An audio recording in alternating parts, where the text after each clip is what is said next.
Ngayon araw ay magluluto tayo ng pansit bato. Ayan. Ito lutuin ngayon ay gulay, mga idol. Ayan. Pansit ang bato. Iiwain natin mga... Ayan. Niiwa ko po ang Gayat. pechay. Ayan. Lagyan natin ng gulay. Napakahusay namang maggayat dyan. No? Gagayatan kaya ang gulay. Ayan. Nililinis ko na ang kaya, yun ang kitang-kita naman, no? Paano maghiwa si Don Sundo. Ayan, dinitdik ko ang bawang. Ayan. Tapos sunod ko yung sibuyas. Napapayak pa nga ako dyan eh. Ayan, masarap siguro ang aking luto. Pansit bato. Ayan, hindi siya matigas. Paano magluto yan? Di ba namin yan? Paano ko siya niluto? Pansit bato. Simple lang ang aking ginawa. Ayan. Ayan, naka-ready na ang bawang sibuyas. Nilagyan natin ng mantika. Olive oil ang kawaling mainit. Ayan.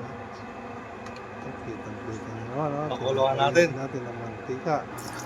Yun. Ayan, nilagyan na natin ng bawang. Initsa ko. Itsa lang yan. Ayan, oh. Then sinunod ko sibuyas. Yun, oh. And then yung lahok ng lechon. Tira-tira ng bagong taon, mga idol.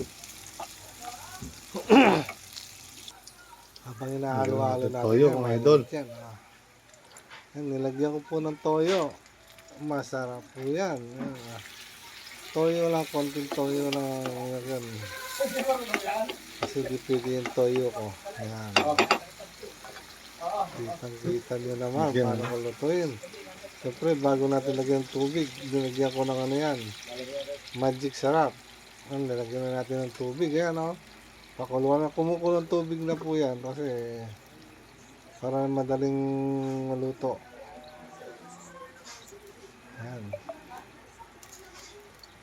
Ito, pakuluan muna natin ang pansit bato. Lalagyan na natin ng pansit bato. Ayan, bilog po. Ayan. Ayan. Mo nga ako. Ayan. Ang pansit bato. Haluin na natin. Yan. Hinahalo ko po yung pansit bato. Hindi na mahalo kasi maliit ang kawali. Saglit lang. Tinatawag muna ako ng commander. Yan, nilagyan natin ng magic sarap. Takbong gulay, mga idol. Sige. Pag ganun.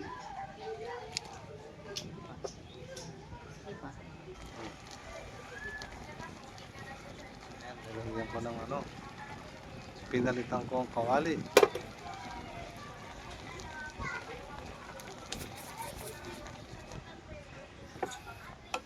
Itsa lang.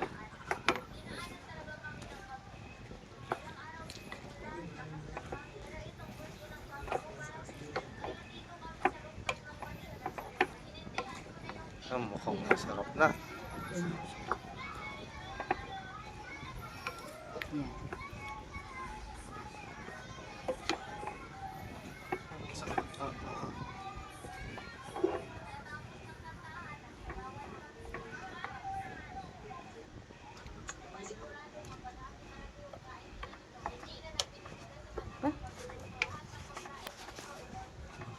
Ay, pero may nakabarado din. Hindi kayang tanggalin nila naman.